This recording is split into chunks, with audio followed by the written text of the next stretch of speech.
How can Christians have an impact on social issues on the global level? I'm your host, Dr. Rich Hoffman. On this episode of Ask Christian Counseling Associates, we are podcasting from Caldwell, New Jersey during our visit to the United Nations with special guests Millie Lace and Josephine Tyne from Concepts of Truth International. Join us as we discuss what God has ignited in the life-affirming movement of Concepts of Truth and how Christians everywhere can have an impact for the kingdom. Millie, it's great to have you. And we were just at the UN, and now we're back in Caldwell, New Jersey. And so tell me, just looking back, and it took us about an hour to get back to what we'll have now. It's just the time to reflect on your experience at the UN, Concepts of Truth International, and how you got into all of this. So where do you want to start? Just tell everybody about yourself, because you didn't get a chance to talk in the last segment.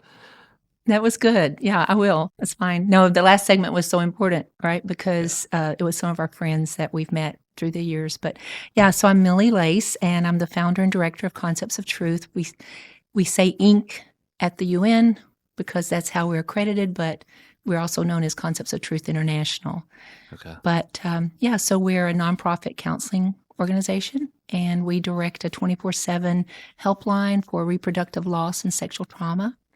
And we also have some models on for prevention, like for sexual health, and we've written, these curricula that some of them have been translated. And Okay. so anyway, we do professional counseling on a sliding scale based on your income and your need. And my husband and I, we started the nonprofit, actually incorporated it in 1998. We opened for services in 2001. And when we opened for services, we were Concepts of Truth Professional Counseling and Care Pregnancy Center because of a heart of mine that, was a licensed professional in private practice. And the Lord just kept pricking my heart that I was supposed to speak out more on an abortion in my past. And so I really had the heart for all the care pregnancy pieces, right, of healing and prevention. But we quickly, in 2003, we opened 2001, we quickly just seemed like to get into this national scene of, we heard about overturning Roe v. Wade and all of this, and we met some attorneys out of Texas, and they had these affidavits for men and women to sign that wanted to see Roe v. Wade overturned. Mm-hmm. And so the counselor in me, here I was ready to sign the affidavit if this could be used in a court or whatever. But the counselor in me just went up to these attorneys and I said, do these people who are signing this, have they had any kind of recovery or healing or counseling? And he goes, I don't know. We're not counselors. Are you? And I said, well, yes, sir, I am. And I'm concerned about that. And he said, you got a number we can use? I said, he was interested. Yeah. And so I'm like, well, yeah, let me talk to our board about that. And so very quickly, our helpline number, which was very small and just used as a local resource, for the first 3 years, it went on a TV program. It went on the back of those affidavits to help overturn Roe v. Wade. And so we started getting I didn't know more that. and more calls. So we've talked at least half a dozen times in meetings. You were active in the effort to get Roe v. Wade overturned. Well, we were active in helping the people who were signing the affidavits, telling their story, right, to get it overturned. We were active in, if you need to talk and you need help or healing, call us. So post-abortive trauma, Mm-hmm. people who have made a decision to have an abortion and then have experienced damage because of that. Absolutely. Explain that more, and definitely want to put your number out there. Absolutely. Too, just so that people listening to this would have that. Right. So the number is 866-482-LIFE or 866-482-5433, and we answer 24/7. And that's really a unique ministry in itself, Mm-hmm. But anyway, so but explain more about Post-abortive trauma. Post-abortion trauma. You won't find it in the DSM or the Yeah. DSM-5. You won't find it. Right, and you won't hear this talked about in many churches. On our ride over, we've talked about some pastors who even though they're biblically conservative, they'll bring up examples of you don't want to be like that person who's protesting outside the abortion clinic and being abrasive because these people have gone through a lot and they need our support. And we talk about those kind of things, maybe. We don't talk about people who've had abortions and what in the aftermath of that has been like for them. You've heard a lot of these stories. I've heard a lot, and I've also, my husband and I have experienced that pain. And so that was really the foundation of Concepts of Truth, to have a nonprofit, because I knew professionally that there were a lot of, interventions and things that helped me, right? I didn't really have professional counseling, but I had a recovery for the abortion and for grief and for loss. And so the more that I was talking with clients in sessions, for a myriad of different presenting issues, where it was marriage, relationships, whether it was depression or whatever, the Lord just kept really pricking my heart, Dr. Hoffman, because we talked about this too today, about the vulnerability of being transparent, in that's so needed today to help people know that, they're not alone and that we listen to them. And so in my sessions, I was in private practice for a while, and before that I was a school counselor. And so, but anyway, I was so taught, that we don't disclose personal, things about ourselves. And so I was taught that, and I didn't go to a Christian, higher education. It was a state school. Sure. But in all of my practice, it never failed that I would feel pricked by the Holy Spirit to say, I've also experienced depression. I wasn't telling them that to be needy.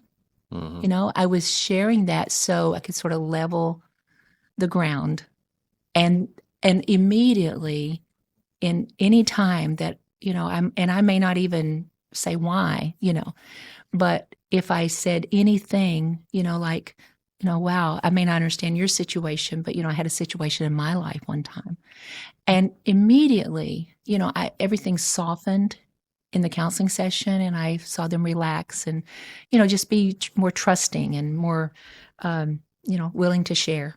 And so the Lord just kept pricking my heart that I needed to be more open with my story, and that Dell and I did.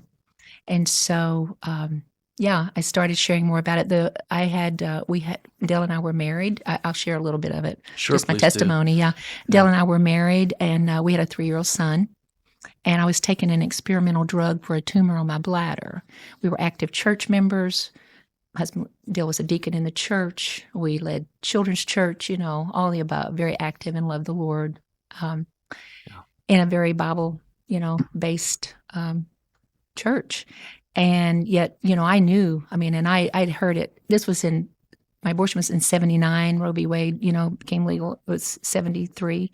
Yes. So, abortion was talked about. I was never going to do that, But in our case, I was taking this experimental drug for a tumor on my bladder, and they had to inject it. And I went for all of these treatments. And finally, I was at our local, just primary care physician, and he was doing a checkup. And he said, "Oh my gosh, you're pregnant."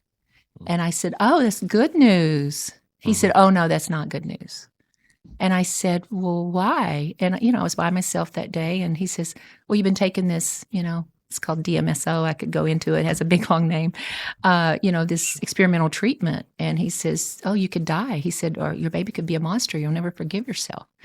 And I remember now, I didn't remember then, that he put his hand up and he says, "Now I know how you believe." He knew I was a Christian. He knew my faith-based, but I didn't remember it in the whole time of making the quick decision. He goes, "But I know how you believe." He said, "But if you were my wife," he said, "listen, you need to go and have a D&C. That's a dilation and curettage." He didn't say the word abortion. He said, "You need to go have a D&C quickly before the baby's heart starts beating." He said, "Then you can have other pregnancies." I go home that day very shaken and, telling my husband, Dale, about it. We called both sets of our parents, who were very active in their church homes. Our parents came over. We may have prayed for 5 minutes. I remember getting down on the knees, and it was like I was trusting them to tell me something. But what they did was they patted me, they hugged me and said, "Oh, baby, you really need to go ahead and do what the doctor's telling you to do." So in that moment in time, Dr. Hoffman, I went, phew, and I felt the relief that I've heard so many hundreds of callers say that they felt relief, to finally go. And I've experienced that. It was like this relief, because you feel like you're pressed up against a wall. You don't know what to do in some of these cases. Now take it, our case was like the mother's health exception, right? So I kept immediately thinking, oh, mother's health. But really I wasn't thinking about abortion until they gave us a number and told us to go. So there's this point where we say no abortion except for when the mother's life is threatened. And that was the situation that the doctor was telling you was imminent. That's right. And your parents were saying, you could die, right. Listen to the doctor. That's right. And so you were in that very situation. That's right. And however, they sent me to a Planned Parenthood 2 hours away in Little Rock, Arkansas. We lived in Wynn at that time. And when we drove up, I still have the vivid memory of the signs that people hold. They were outside that clinic, and it said, "Save your baby." And this is what I did. I ducked down in the seat. I said, "Honey, they don't know why we're here, do they? We were not there to take the life of a baby. We were not. I thought I need to get rid of some tissue, because I was told before the baby's heart starts beating." I was 7 weeks pregnant. We go in, and it was the suction abortion, but you pay your money. And this is where the reality hit me, was immediately afterwards. And I say this, and I don't mean to be dramatic or anything, but this is my story. And I was 25 years old and sitting outside the recovery. We were sitting, and they were offering us juice and some cookies. And you're shaking. And this young teenage girl looked at me. And we were all different cultures, She looks at me. "Was yours a boy or a girl?" And I went, "Oh my." And that moment, I breathed in. I didn't say another word. I didn't talk to Dale on the way home. He didn't talk to me. For 2 hours, we get home, and I started hemorrhaging. And at that moment, I called my mom, crying, screaming, "What did I do?" She says, "Oh, baby, if we could have just trusted God." She said, "Let's just don't talk about this anymore."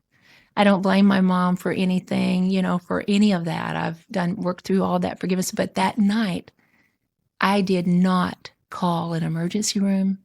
We did not go. I cried myself to sleep and asked my husband, "What did we do?" And here's where the justification starts. Honey, we did what we had to do. So for 12 years, that was my depression at night, my mask. No one knew. I went to church. I played the piano. I wore my mask. I wasn't going to tell a soul. And I didn't for 12 years. I would go to the altar saying, "God, if I've sinned, forgive me. If I've sinned." So I can go through so there was so many layers. Very quick decision, though, and how things turn out to bury that for 12 years. And push it down. You try to push those things down, and it's going to be like trying to push a beach ball under the water. It's just going to pop back up. Yeah. I had times after that, a few months after, the doctor said, you can get pregnant again, have another baby. You never can replace a life. My oldest son has always said abortion affects as many lives as a single life could. And so in my third pregnancy, I wanted to hurt myself. I didn't have suicidal attempts where I wanted to, turn on the gas on the oven, but I was in church. We were constantly in church, constantly in the Word of God. If it had not been for that security of that, and knowing that I was a child of God. But see, God saw my rationalization.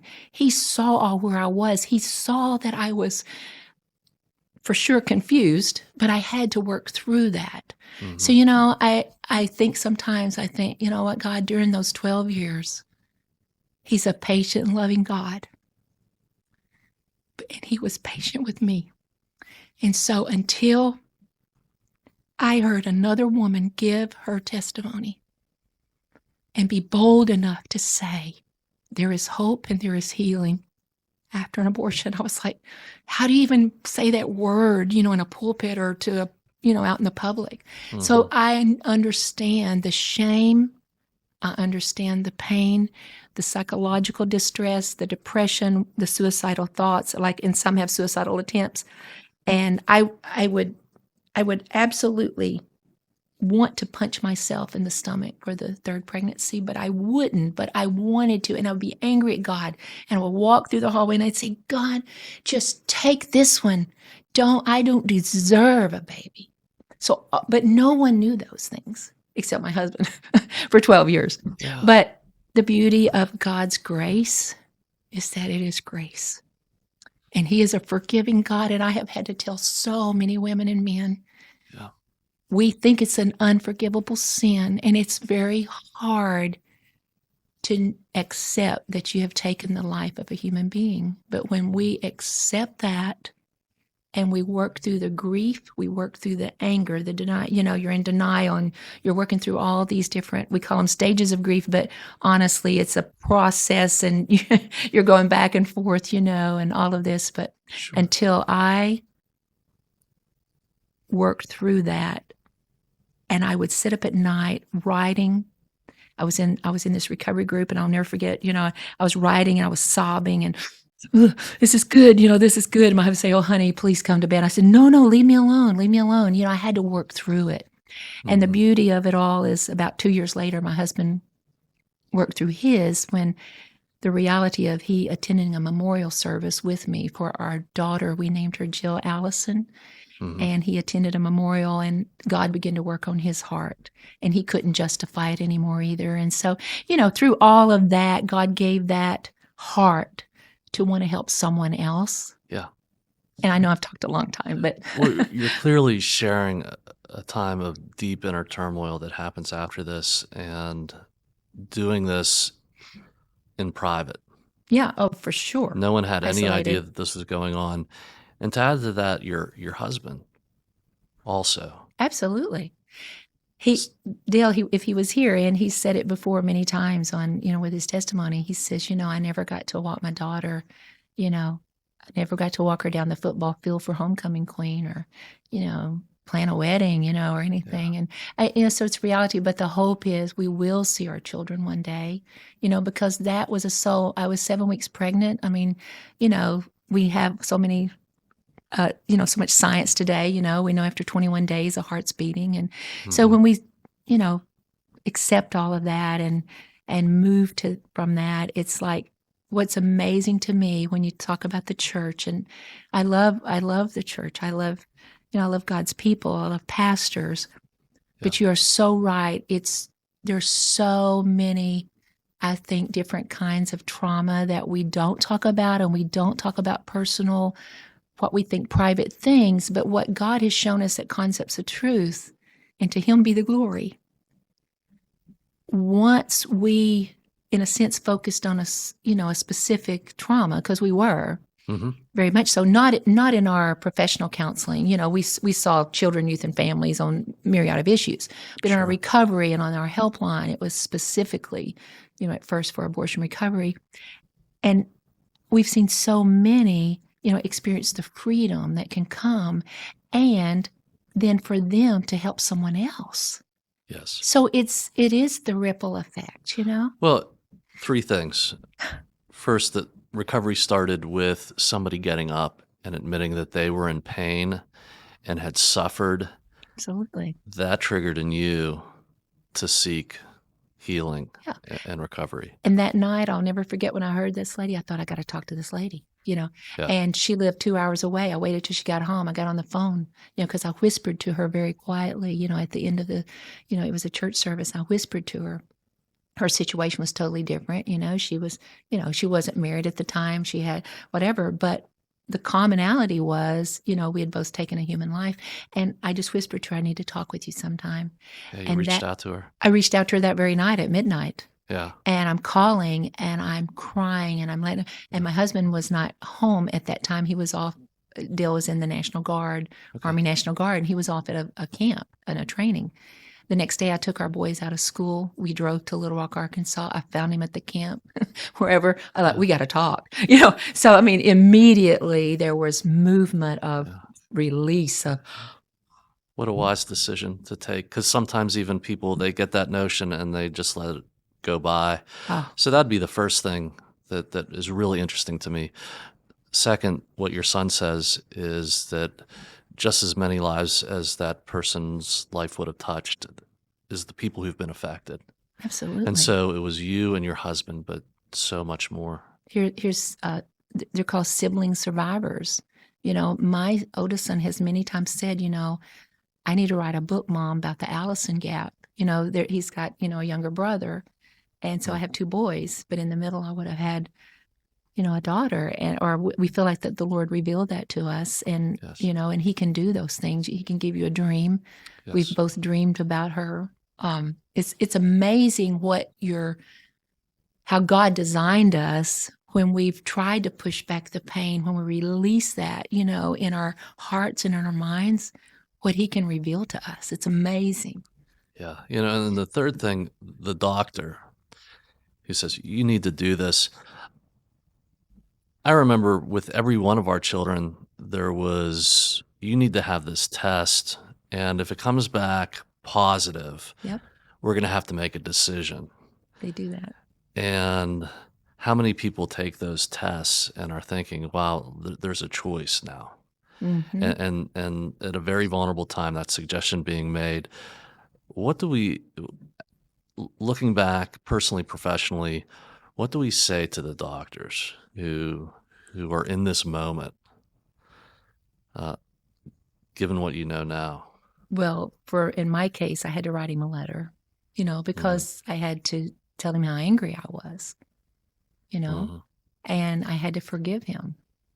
So what do we say to them?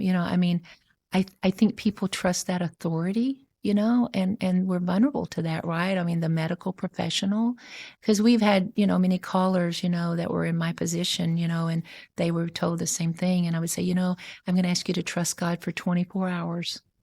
Don't make a rash decision. If you can trust God for 24 hours, and then that 24 hours, you ask Him again, and we've had callers to say, that, and everybody's got a place, in this type of field, I guess you would say, in the pregnancy world and the pregnancy care centers and all of this. But, there are those people that stand, like you said, outside the abortion clinic and all that. Mm-hmm. That was never our, mission at all. We were in the healing component.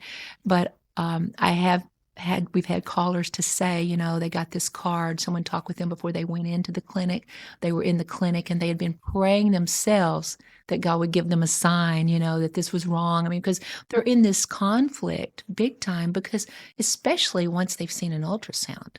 But many times the problem is that, the ultrasound is turned, or they're angry because they didn't get a chance to see the baby. Mm-hmm. They didn't let me see the baby, and then, after, and especially today with all the chemical abortions, the trauma is enormous, and we could talk about this for the rest of the time. But it's been a journey. It's been a beautiful journey of God using our story, and I guess I just encourage everyone, to give yourself permission to share with a trustworthy person that you trust, because we've heard time and time again. I was afraid to tell. But when I did share, like say with my husband or my kids or my mom or whatever, it's like they just loved them more, And I think the enemy of our soul puts that fear, in us. Mm-hmm. But when we're vulnerable and transparent, and then someone loves us for who we are, they're not going to turn their back on you, But that's been the majority, I would say. I know there's probably, different circumstances, but the majority of ours and our callers have said that once they've shared, they've had such a freedom. And then, of course, we've directed them to either professional counselors or we've directed them to recovery groups, all over the U.S. And so quickly on our helpline, we started getting calls from every state in the nation. Is what's been unbelievable. So we've had over all over the country, all over the country in People different calling. parts of the world. Yeah, and so that led us to the UN, in a sense. Yeah. So we could talk about the UN, and I just before we go on to this, your organization has a bunch of curriculum on this, and there's so many people who are just searching for another perspective on this. Not only those who have been through this, but pastors who are Right. seeking how to really minister to this issue, Absolutely. and families who are looking to somehow find a way to heal. Tell them what's available that you have to Well, offer. we have a model that it was staff written from our experiences, and then I feel like that. Not I feel. I mean, I know from my experience in being, a professional counselor, I feel like that some of the interventions that we use, we have a lot of experiential, hands-on activities that we do in the model, and we have an art workshop in the model. So ours is called Concepts of Recovery: The Journey. It's available on Amazon. It's also available in Mandarin Chinese. We're working on a Spanish translation that we're just not quite. Wow. It seems like things just get in the way, but Concepts of Recovery: The journey. Okay. And it's written for men and women. And we have an endorsement by Dr. Jared Pingleton. He's a part of American Association of Christian Counselors. Dr. Jared Pingleton. At the Yes. time he wrote our endorsement, he was with Focus on the Family. And we had met him at AACC, actually, American Association of Christian Counselors. at a conference. We go there pretty much to all the world conferences and set up a booth. So do we. I mean, we don't set up a booth, but Yeah. we go there. And so we were there one time, and you've met Sherry from our team, and Yes. Sherry felt a real big tug, and just so happened she met Dr. Pingleton, and she made a contact and wanted him to look over our curriculum. And so his endorsement says several things, but the part I remember is that this curriculum is clinically and scripturally sound, and it was God-given because when it's your heart and you've written from, your experience, and we don't just refer to ourselves, through the years, we've had people in our office that say, man, Millie, we get calls and, you're referring to, some other group. I said, we can't, it's like someone mentioned today, I think about there's a lot of hurting people, and we know that we don't have, there's so much, and we want people to check out that resource. Christian Counseling Associates is ready to serve you, providing a wide range of counseling services. Christian counseling is accessible to everyone. We serve both Christians who want their faith integrated into the counseling process, or those holding any beliefs or attitudes toward spirituality. With many years of counseling experience, our counselors are professional, licensed, highly trained, and rooted in their commitment to their church and communities. CCA is able to provide a full range of clinical counseling services. For more information, visit our website at www.ccawpa.com. So, Millie, you get calls from all around the country, from other countries, and that leads us to the UN. This is my official United Nations badge for entry into the United Nations at New York City. Absolutely. And we've just spent a couple of days at the UN. Yes. Fantastic, amazing kind of things that are going on there. People from around the country that we got to meet, and we had the chance to have the conversations about mental health in different countries. And it just so happens that everybody that we talk to, they're now in the United States, certainly reflecting on things. I'm interested in the times that you've had there. What got you involved? Yeah, sure. And what is it all about? What are you doing? Okay, so after we opened Concepts of Truth for Services in 2001, like I told you, we met many people on a national level, and just happened to be, going, sharing testimony at times and meeting people from all over. And I met this lady, and she called me one day, and she says, hey, the United Nations needs some volunteers. You want to go? And I said, anyway, I would tell the whole story, but I was shocked, and I was like, well, sure, I'll go and help. I don't know what we'd be doing. So in 2004, I believe was the very first year I went, and I went as a volunteer under some pro-life groups, okay? And Okay. so they were working with So the your U.S. pro-life movement operating within the United Nations. They Sort were, of. yeah. So there were these groups, yeah, and they were actually lobbying, I guess you would say then, because they were working with the U.S. mission, who at that time was very conservative, and so they were trying to influence a document, like a resolution that the conference that they were in, at the end of the conference, they would be voting on certain things, and so their goal was to keep the language out that would say that abortion is a universal human right. So I'm like, oh, I'm all for helping anyone to say that abortion is not for them trying to say that it was a human right, that it was a universal human right. So I went and volunteered some time. I think we were there one time, like for a week or 2 weeks, whatever. I immediately felt at home. I mean, it was like I loved it. I love people. I love the multicultural aspect of it, people from all over the world. Sure. So I went under this NGO, I think from England at that time. So and NGO is non-government mental organization, which is really a nonprofit, right? It's a nonprofit. It's a nonprofit that operates it's just under a nonprofit. some interest. It's like an interest group that has an agenda that it wants to Your focus. do internationally. Yeah, or your grassroots, wherever you are in your country, whatever your services are. So like Concepts of Truth, actually, it took us a while to figure it And out. I don't want to sidetrack us too much. Okay. However, the Christian community has a lot of different thoughts about the UN. Yeah. And we're not going to say anything personally about the UN. We're just talking about perceptions in general. And one of my favorite is Left Behind. If you ever have seen the movie series, now it's years ago now, old school. They cast the devil coming up out of the UN. That's how the world's going to end.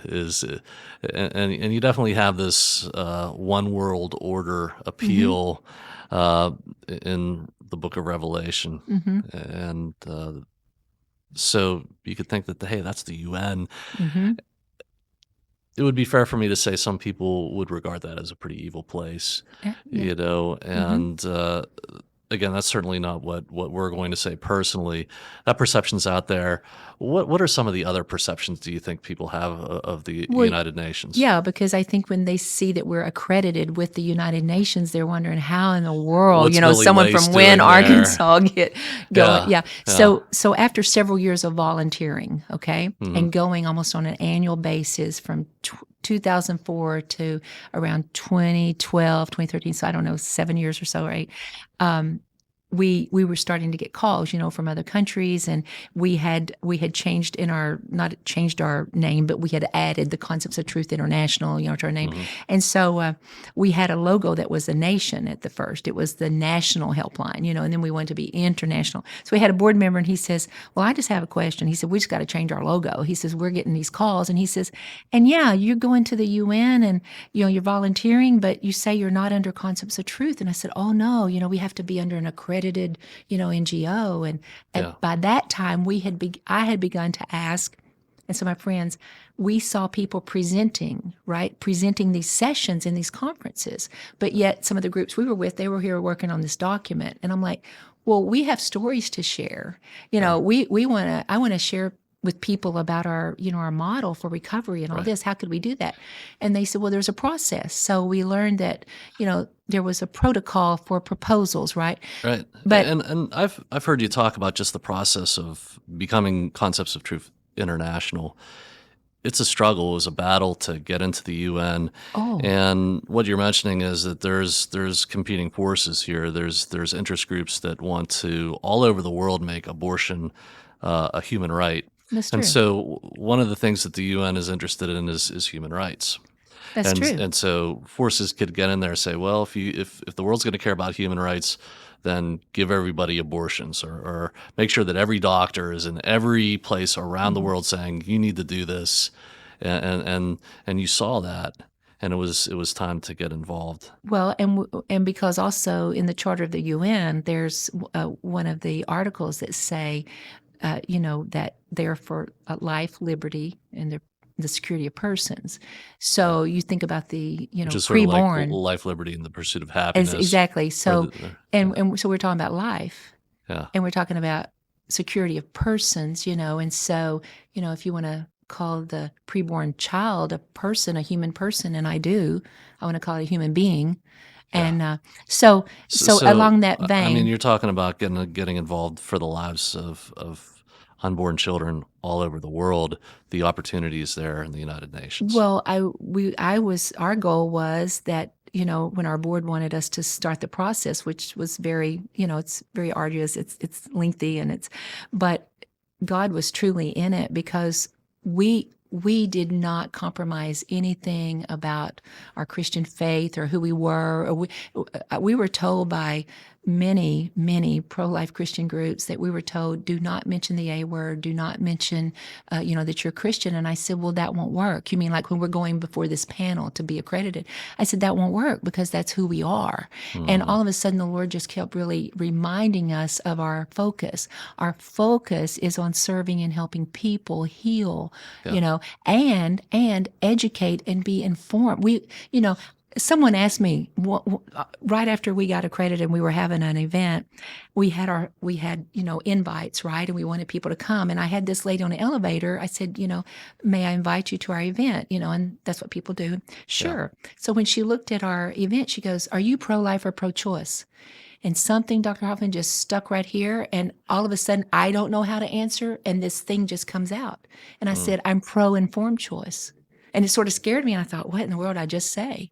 But truly, God gave us a choice from the beginning when He made man, right? You want people to have an informed choice. We want if them you're to have talking to the UN, that's the way that you're going to say informed choice. I right? want people to choose life, and that's the and right, have the information that they need to make the right choice. Exactly, and wow. then it's their choice. That is so wise, and that's some of the stuff that happens. Right, and then so we learned that it's a very diplomatic environment, and when you love people, or you're here to serve, and you see people as human beings, and you see the confusion, and you see what you have to offer. So, we're there in that vein. Let me just add, some Christians, evangelicals, or whatever denomination might be listening to this and say, it's really not our place to get involved in that kind of stuff. That might sound great, wow. Millie, that you're doing that. Really, we need to be about saving souls or bringing people into the church. This is too much like getting involved in government. I've heard so many things, and then maybe the notion that they're not even going to accept us here. This is going to be offensive, and it's not true. And I find the same thing with our foundation. We were invited to a casino to give a pitch. They were going to give us $10,000. It was the Westmoreland Community Foundation in Pennsylvania. We were very thankful for that donation. And we were thinking, wow, what is a Christian organization going to say there? And we found a way that people from the church or outside of the church can get together. We care about people who are alone, who are hurting, who are lost. Yeah. We don't want to see them destroyed. Absolutely. And I said that in front of that room, and there were people who are definitely outside of the church, and we said, you might not know what Christian means, but this is what I would like you to know, what Christian means. Mm-hmm. And of course, it means so much more than that. Being a Christian is about following Jesus Christ as Lord and Savior. But we can get along and work together and then discover more of what the Lord has for us. Absolutely. If we can start there. Absolutely. And so it's a way of meeting people where they're at. And we found that there's so many people in the community that will join with us on that. And all of a sudden, they'll meet us everywhere that we go. Yeah. Well, what's interesting, and I know maybe our time is short, but what's interesting to me in the very first, like I said, when we got accredited, all of a sudden, we were not lobbying. We were there with our models under our, accreditation, our name, because when we were in front of the committee, I remember stating, the Christian faith is we're of the Christian faith. That is our identity. We are here to serve all people. And then I had a lady, a representative from Iraq, raise her little flag, and she says, "How did you get calls, from Iraq?" And I said, "Well, our number was like in a military resource book, and so they found our number and they called us, She says, "Okay." And then, some other questions. And we were just transparent, and we weren't trying to hide anything because we had something to offer. Yeah. And we felt like that, like one of our first proposals that got approved, whether it's a written statement that's an official UN document, or we're actually getting to make a presentation on our models or whatever. It's like, what's amazing is we've had up to 16 different countries, represented, and then them being able to take that information back to their countries and their villages, because we've learned that many people are coming to the UN. Yes, there's the government piece of their government has sent them to vote on a certain, resolution or whatever, but they're also coming for some help, right?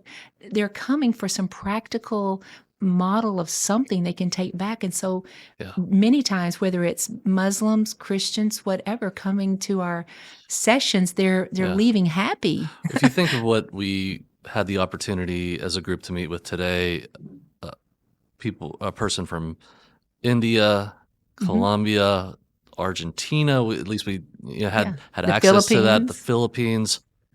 And what I experience when we are in a place where people are searching, that they're hungry for more, and they've encountered something in their life that they know they're desperate to step back what the world has to offer, or to step past what the world has to offer. And that is a place of true opportunity where people are genuine, they're transparent, and they're searching, and we can be in that place. And so I'm grateful that you're in the United Nations and working, and man, this was such a neat thing. Yeah, it's been amazing. I knew it was going to be. And this is the first time I've been to the United Nations. When I was 13, I was in New York City, and we might have rode past it. But we walked all the way through that and met all kinds of people. Very important work that Christians can do in these types of places. Absolutely. And it was such an honor to, have y'all on our team and get you the passes. And that's the beauty of it. Just like, with our accreditation, we get so many annual passes to different, conferences and things. And, there's no charge. And I just want to say, Concepts of Truth gets no UN money. We're not even applying for that. I mean, we're there. We're there to serve and to, see the hurting world, because it is the world. I always say the UN is the world at your fingertips. Yeah. So it's a great, great mission field. Okay. So Concepts of Truth International, NGO at the United Nations, pro-life movement all over the world. By getting in contact with the UN, you have that opportunity. Yeah, and we actually say life-affirming because, sometimes pro-life, pro-choice seems to divide people. As a term, absolutely. There's a life-affirming and remain approachable. And when we do that, we're not there to argue. We're not there to proselytize. Yeah, so what's the term that you use again? Just say it one more time. Life-affirming and remain approachable. And remain approachable. Life-affirming and remain approachable. If we do those two things, and we're meeting a stranger and, we're not here to argue, we're here to talk, right? We're here to meet you as a person. And I love some of your podcasts when you say, we just need to have discourse, I mean, where is the interaction with people who may think or believe different than we do, but that's okay. We can glean from another human being something, and I've made many friends. I have a friend from Egypt that every year when she sees me at the UN, she'll say, "Millie," and I say, Amelia, whatever. And it's just like, because we have a bond, and she's of the Muslim faith, but there's a bond there that, we respect each other. We're not there, like I said, in any presentation to harass or do anything like that. We're there to be representative of who we are, right? Yeah. And that's the beauty of that, to me, of the United Nations, is that everyone can come there and be who they are. They should be allowed to do that. Well, Millie, thanks for the work that you do, and thanks for getting us into the UN. Yeah. Wow. And just a great day to spend with you and the organization. Right. Maybe it won't be the last time. God bless you.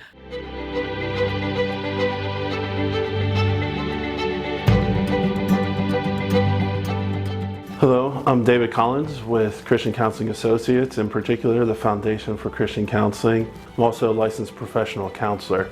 Just talk to you a minute about what the foundation does and what we can provide. We strengthen the local communities, the families. We create this foundation. We do that through supporting marriages and marriage tune-up. We do that through supporting individuals in parenting and Christian active parenting. We also are community support, and obviously each of those people are located in the community, and so we seek to connect those folks with our partner churches. We really engage with helping people in those times, in those floods of their life where they're in crisis. And that crisis, we help to point them, we help to shine a light towards the foundation, the rock that is Christ. We really seek and aim to meet those people in crisis, to let them know that we care, that there's a way forward, that we can keep things accessible as far as support and help through the particular foundation grants that we offer. And that is just a bit about the vision and the mission that Foundation for Christian Counseling is after. Your giving transforms communities one family at a time.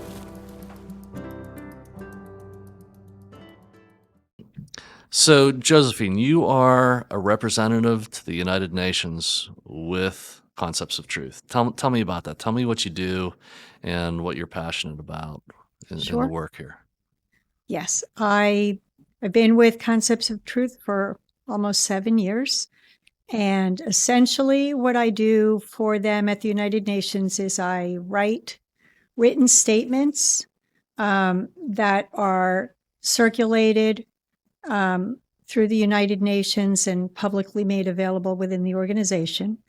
I sometimes make oral statements for a few minutes, and I also attend conferences at the UN, and I also gather youth for panel side events, which are presentations that are made on site at the United Nations. Okay. And we've done that every year. We get youth together to make presentations at the United Nations to represent Concepts of Truth. So you work with youth and students, and you go up in front of the assembly in what would be like conference rooms, just to get a better idea about that. Tell us Okay, I'll break it down and discuss each one a little bit. Or maybe what that might be like when you're talking in front of a group at the UN. Sure. Well, it varies. Sometimes I attend events that other nonprofit organizations called NGOs put on, and at the end, I might raise my hand and make comments and try to relate what they do to what we do. And basically, I look for opportunities to put a good face on an organization that believes that life begins at conception. And that means talking about the fact that on the other side of the political issue of abortion, there are real people who have suffered real pain and had real consequences who need to be recognized for that, not stigmatized. So that's one message that I try to get across.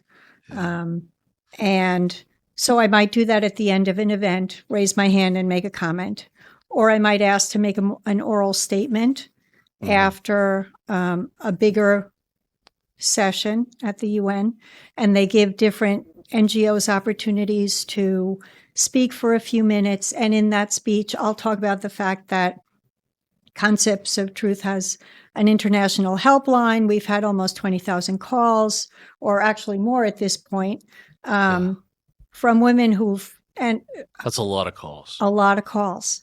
Yeah. People who are really suffering consequences, physical, emotional, spiritual consequences of having aborted their babies. Yeah. And so it's an opportunity to talk about the human side of things. So let me know, we were talking with Millie, and she is a licensed counselor, clinician. You're not a counselor. You're by trade an attorney.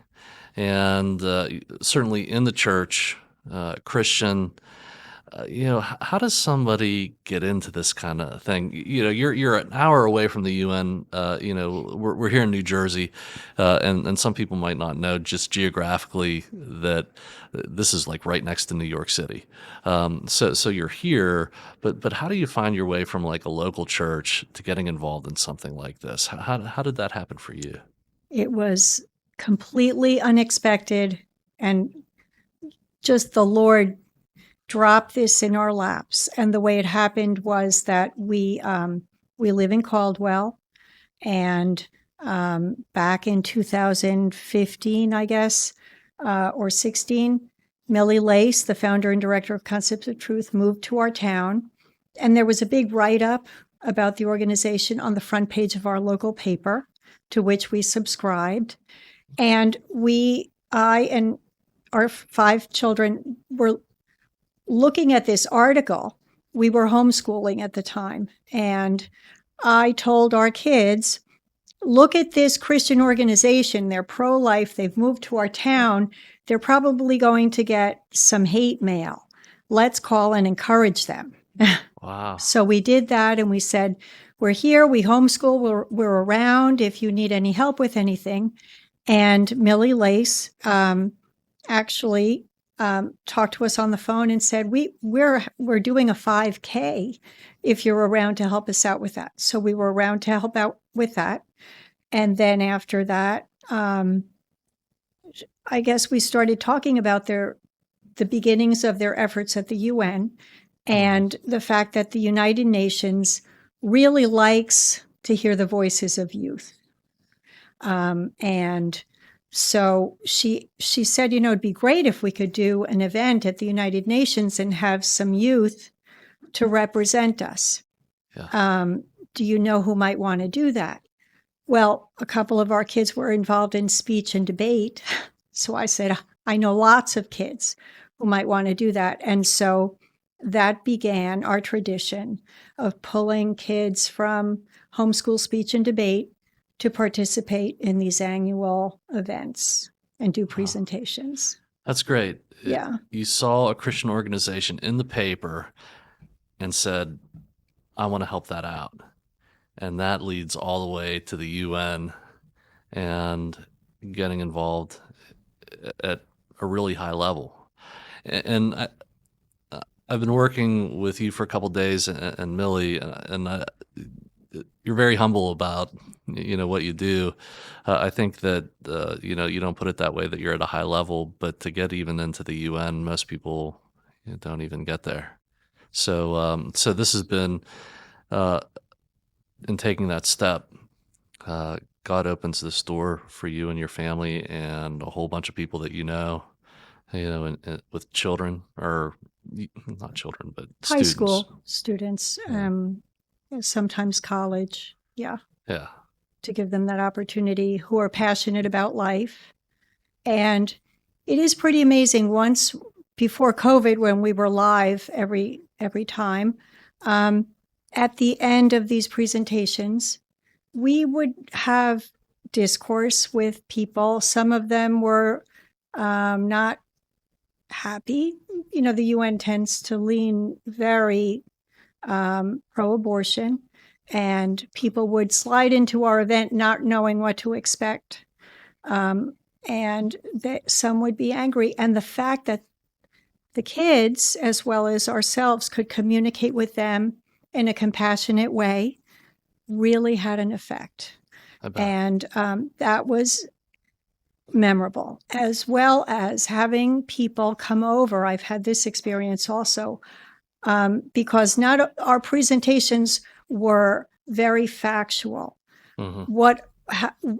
Heavily documented consequences of abortion and the effects that has. And we would relate it to the themes of the conferences. So we might be talking about the effect of online medical exams and abortion pills, or we might be talking about emotional effects from sexual trauma, different kinds of things that relate to what the organization does. And You don't find after. people talking about that a lot. Right. The negative effects.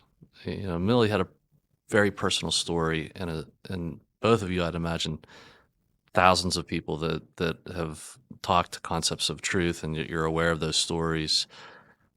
Those stories, though, aren't volunteered in places like the UN unless somebody's really intentional Right. about doing that. So I just have to imagine how that's received sometimes. You just really bringing up something that not commonly brought up. Right. And I've had people come up to me and say, I never knew this. Oh, wow. I never knew. My daughters asked me about abortion, and when we Google, you find only the positives. And it's hard to get to those pages because of the way the internet works. Certain things are featured more than others, and there's a priority. And so that was that had a big effect. And we would have an opportunity to meet people at the UN and invite them to a training of counselors that Millie and her staff would do to train them in how to counsel women who've suffered from reproductive loss. And it was a one-day training, and people of all faiths came to this, and to see them respond to this Christ-centered curriculum, even though they were of all different faiths. And at the end, I will never forget these women of all faiths stand up and give their testimonies. A number of them were from Africa, and they said, in our country, you can't talk about trauma from abortion. You can't talk about trauma from miscarriage. Really? It is taboo. And miscarriage is a very common problem Why there. do you think that is in Africa that you can't speak about that? Yes. Do you have any idea why that would be a sensitive subject there?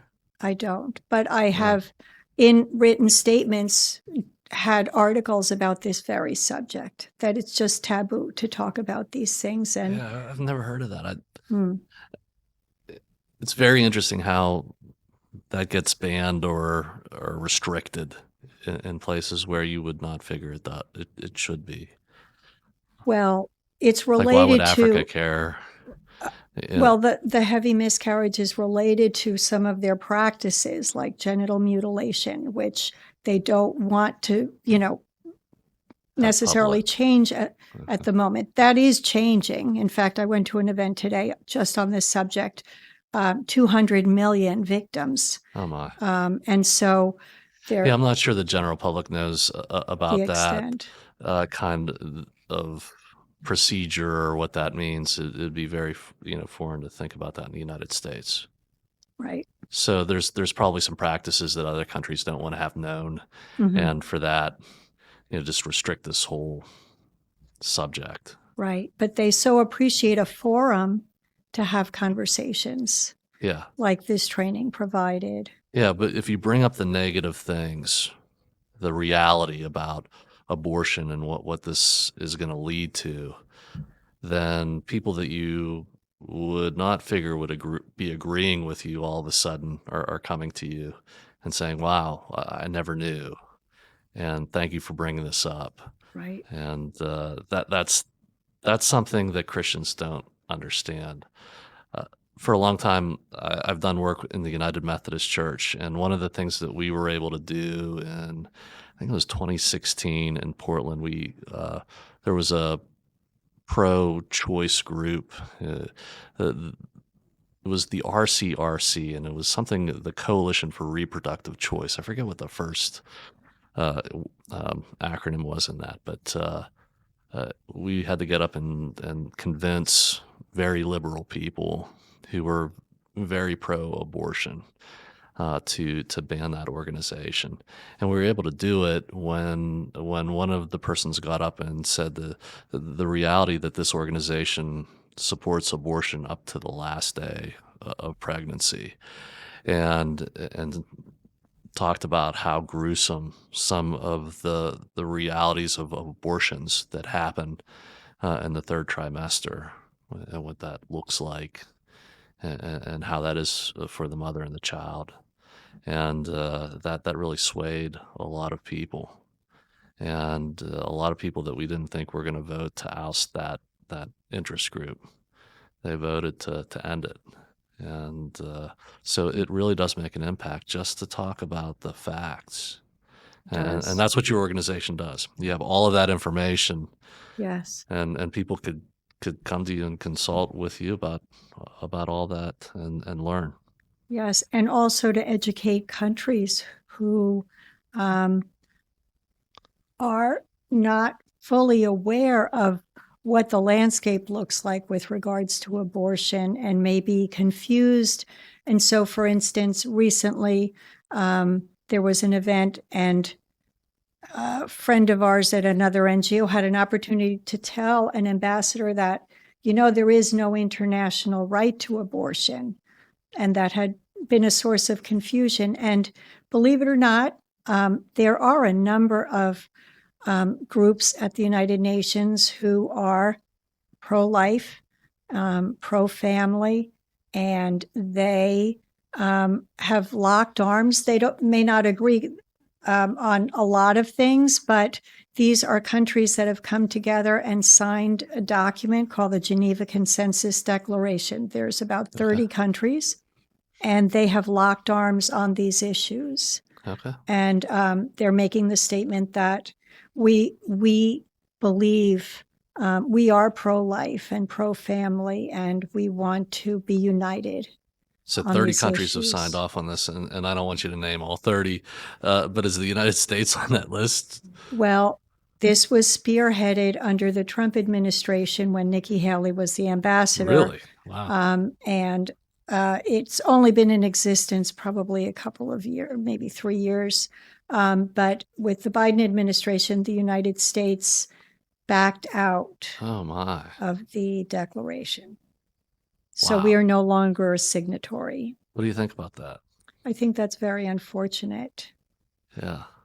Yeah, so all that work and that opportunity to be on the books as being a pro-life country. Yes, but people who were involved with the White House Health and Human Services Administration under the Trump administration continue to advance these So the work ideals. continues. The work continues, and there's an organization, Institute for Women's Health, that's active in trying to make people aware of these issues. Yeah, and part of the high level thing that you talk about here that I don't think the public, it's hard to register, is we're making statements, we're writing legislation or resolutions. I would believe. I don't know if they're formally called that in this system, but that's the way I would think of it. Resolution is you write this statement or you get something like this passed, and then for years to come, it allows both government and other funded organizations to get behind that statement, get funding, and to do work. But I do want to clarify one thing. Sure. Yes, the United Nations works on resolutions, and NGOs have an opportunity to have input on those, depending on what committees you sit on. But when I refer to written statements that our organization writes several times a year, these are written statements in advance of conferences. And so you're basically writing about the theme of the conference, and you are kind of featuring your interests in those themes. Yeah. And what's been really exciting, at least for me, the statements I've written, I've been able to juxtapose the United Nations Charter language in some cases with their actual practices. And there's definitely inconsistencies there. And it's helpful for them to be reminded of that. Yeah, so I'm on the steering committee of the Institute of Religion and Democracy, and a branch of that's called Action. They're a small religious think tank in Washington, D.C., and they do the same kind of work. And that's the only way that I would have a shot at knowing what you're talking about right now, just to be honest. Okay. But what they would do is we would be elected delegates within the church and go to these conferences where resolutions and then we had a book of discipline, which was a second book that was more like church law. And if that something got changed there, it was, it could really shift things. The resolutions, it was a huge volume that just had all kinds of contradictory statements in it. But if you got your resolution in there, you could do something and get funding from church dollars, for lack of a better way to describe it. So all this being said, there was organizations like yours, and one of them was Action.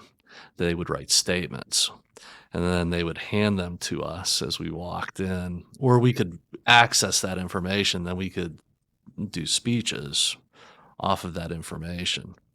And people just don't realize how helpful that is, because we would have 50, 60 pieces of legislation to look over and to possibly speak about. We'd have to strategize, and it would happen very quickly. And you'd have to sort of get your thoughts together, and you're always hoping that, you just get up and say one thing that was really going to sway somebody to come your way. And it was these kinds of statements that people were writing. You'd access that. And if it wasn't there, you had nothing sometimes. Now, I think maybe the real great delegates, had this all in their head. Me just being trained, like, I went there for the first time in 2008 and knew nothing. And I always remember that, because I see people at the United Nations in the same kind of work. And you assume they really know what they're doing. They don't. They're there for the first time. They're sent here, just on something new, and they're reaching out for the information that you're providing, and that's forming their way of thinking and getting into their hearts and what they're going to decide to do. So it is really, I think it's really hard for people to understand how that comes about, but that could affect everything. And so, am I getting close to what a written statement does? Is that fair, or it could be a lot different? Sure. So please. No, the written statements is something we submit in advance of a conference. Yeah. And they post those so that all the NGOs, all the attendees of the conference can look on the website and see, what's everybody speaking about? Yeah. They form the basis for our presentations, broadly speaking. Yeah. Separate from that are the resolutions. But the written statements become part of UN documents. They're public documents, and you can find them on the UN website. And actually, they're on the Concepts, our written statements are on Concepts of Truth's website also. But they're very informative. And so people can look through the written statements from the different organizations and see what they're about and see what information they're providing. So that's very helpful. Yeah. Separate from that are resolutions that are worked on by many different groups and ultimately become UN law. Yeah. We're not an advocacy, lawmaking, legislative. We're not in that process at the moment. Okay, so you don't see how those statements could affect that upper level of lawmaking. Certainly people who are influenced by that and attend the resolution sessions, which we may do in the future, they will, use that information and those sources and, whatever's cited in support of their own position. Yeah. And there are other pro-life groups that would, find that information useful. Yeah. So they talk about the sausage getting made in the Congress, and I often think of this being the same way. How does something become law, or how does some kind of movement within the UN get to be the way that it is? And that's my thinking.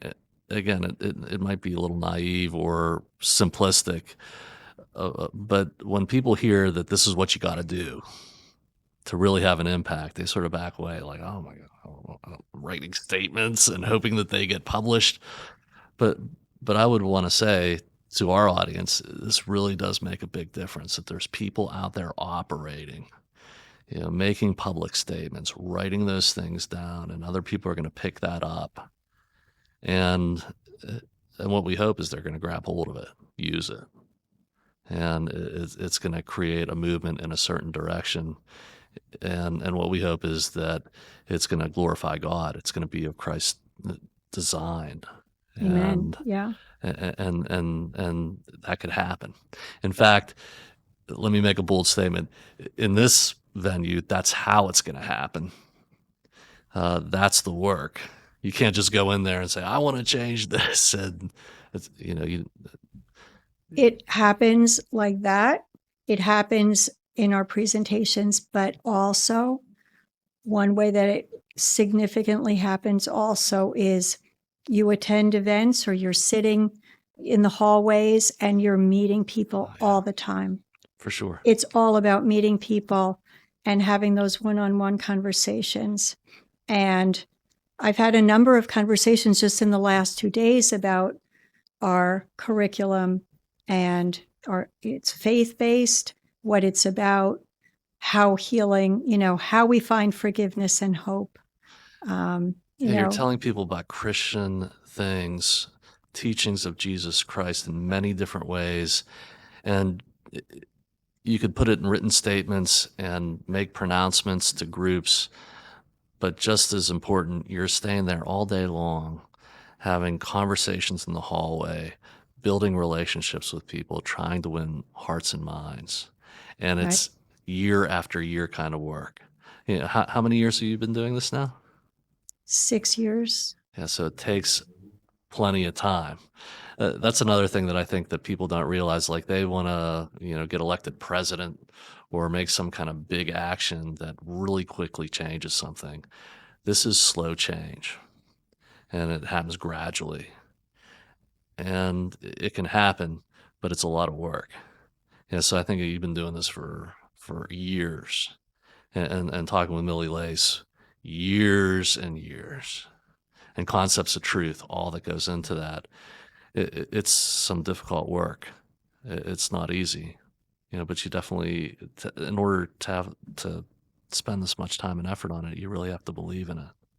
They do an amazing work, and it's such a privilege to participate in that and to see the fruits of it, and just to know Millie and see what she's been doing with the organization. It's very encouraging to look at the curriculum and see how Christ-centered it is, and to, and to know that here there really is healing and hope for people, and to know that you might have an effect in making people aware of this being there is an honor.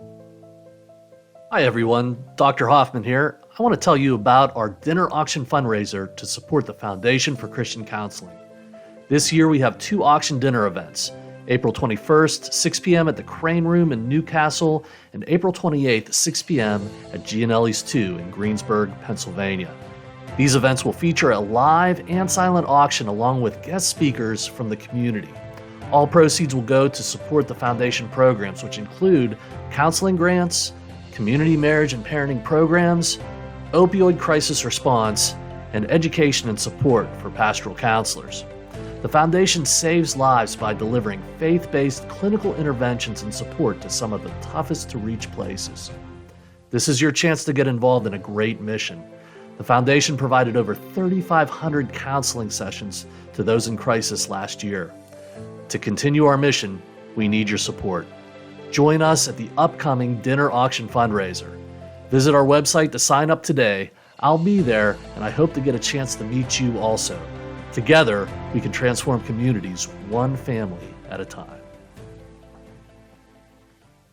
Josephine, it's been really great to have both you and Millie Lace here on the podcast, and to talk about Concepts of Truth International, your work at the UN, your work with post-abortive trauma, and everything that you do nationwide and international. It's just really amazing. I think that what I would say to the folks is that anybody in any local church could have the kind of impact that your organization is having. And it really starts out with what you did. You took the gifts that you had and you responded to something that you saw a Christian organization working out in the community. You saw in the newspaper. And you acted on that. And that's how things happen. That's how God works in our hearts to spur us on to do big things. I hope that people will check you out on the website and find out what you're doing. And this is really just the one of the greatest organizations that I've seen. I mean, it's just really great work that you all are doing. So thanks for being on the podcast. Thank you for having us. This was really a great opportunity for us too. Awesome. Well, let me say a prayer for the folks to end us out today. Especially, I want to lift up anybody who is struggling with post-abortive trauma. Let us pray.